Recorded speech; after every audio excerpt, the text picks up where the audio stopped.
I want to express our very strong appreciation to all of those of you in the plebe class who come into the Navy. I hope that you realize how great is the dependence of our country upon the men who serve in our armed forces. I sometimes think that the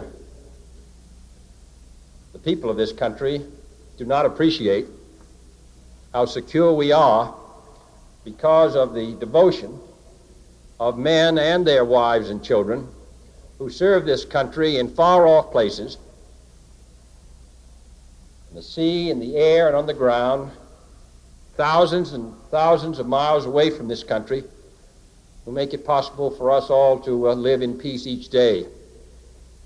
This country owes the greatest debt to our servicemen.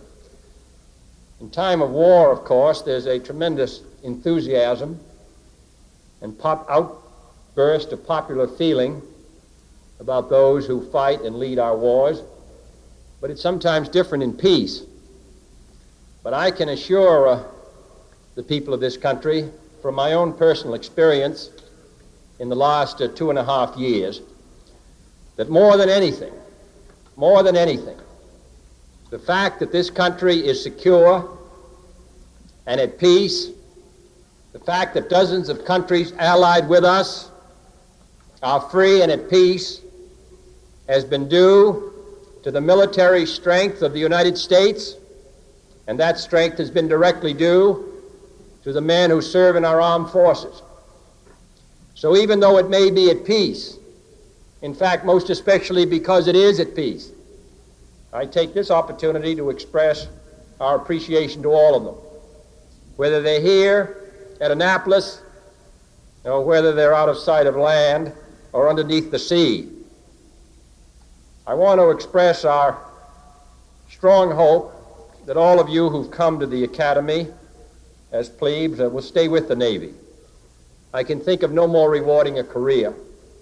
You will have a chance in the next 10, 20, and 30 years to serve the cause of freedom and your country all over the globe, to hold positions of the highest responsibility, to recognize that upon your good judgment in many cases may well rest not only the well-being of the men with whom you serve, but also in a very real sense the security of your country. I can imagine no more rewarding a career. And any man who may be asked in this century what he did to make his life worthwhile, I think can respond with a good deal of pride and satisfaction. I served in the United States Navy. So we congratulate you all. This is a hard job, particularly now as you make the change. But I think it develops in you those qualities which we like to see in our country, which we take pride in. I'm sure you're going to stay with it. I'm sure you're going to be able, by what you're now going through, to find the means to command others. So I express our very best wishes to you, and to tell you that though you will be serving in the Navy in days when most of those who hold public office have long gone from it, I can assure you in 1963 that your services are needed, that your opportunities are unlimited, and that if I were a young man in 1963, I can imagine no place to be better than right here at this academy, or at West Point, or in the Air Force, or in some other place, beginning a career of service to the United States. There's an old story which I will close with, which will give you very valuable advice as you follow a naval career, about a yeoman who watched a lieutenant begin a meteoric career in the Navy, and he always used to go in every morning and open up his drawer and pick out a piece of paper and look at it, put it back. He became a lieutenant commander, youngest captain, youngest admiral, the youngest commander of the Navy.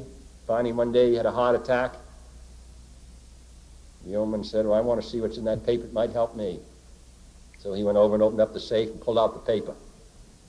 And it said, left port, right starboard.